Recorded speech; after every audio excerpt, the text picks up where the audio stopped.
energy! Woo!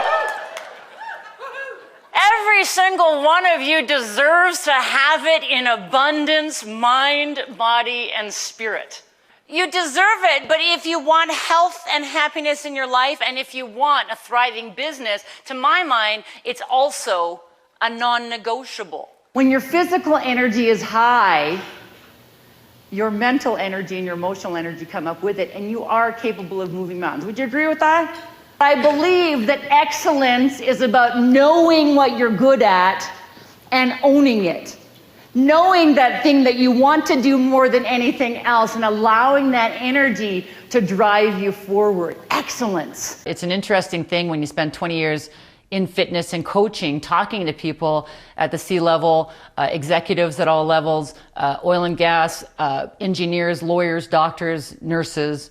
You start to notice the standouts. You start to notice the habits of the people that are performing at a high level. I want to share that. We need to practice standing in our excellence, standing in our power, owning what we're very good at. So the next time that somebody gives you praise, I just want you to square your shoulders, look them in the face and say, I know.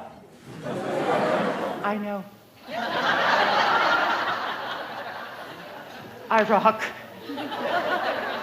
I believe that physical health is a foundation for personal and professional growth, but I also know that it's not the only thing. In spending time around the high performers that I know, I started to pay attention to their habits, and it became really clear to me that if I was going to grow my business and increase awareness among my audience members, I needed to go deeper. And by deeper, it's building on top of that platform with emotional wellness and mental focus. Those things are energy habits as well. What do you need to say no to? Time is your inventory for excellence. Time is your inventory for health, life balance, leisure time, anything that you want. We only get 1,440 minutes a day. It sounds like a lot. Then why does it go by so quickly? Warren Buffett says the difference between successful people and very successful people is that very successful people say no to almost everything. So every time that you say no, it gives you more energy towards those important things. Every time you say yes, it's pulling you away from excellence. I think that career excellence is a lofty goal. I think it's important for all of us to be able to set our goals and move forward with success on our minds.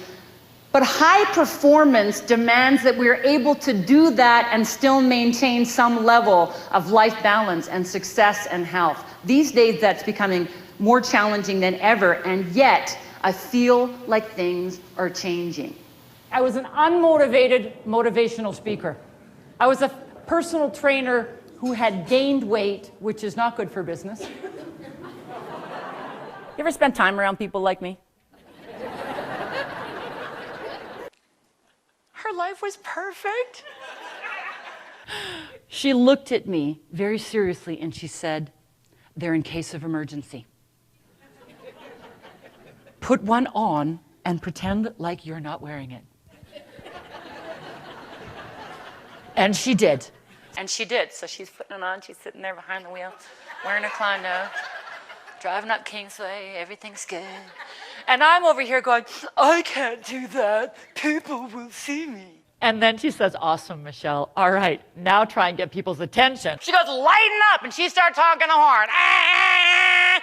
So here we are, two identical twins wearing clown noses, honking our way up Kingsway. And she's going, get people's attention. And I'm over here going, trying to get people's attention. Do you know that nobody saw us? They're too busy picking their noses, playing with their phones, fiddling with their radios, reading the paper, distracted driving. And I was having what I can only call a clown nose epiphany. In that moment, Michelle, you are not the center of the universe.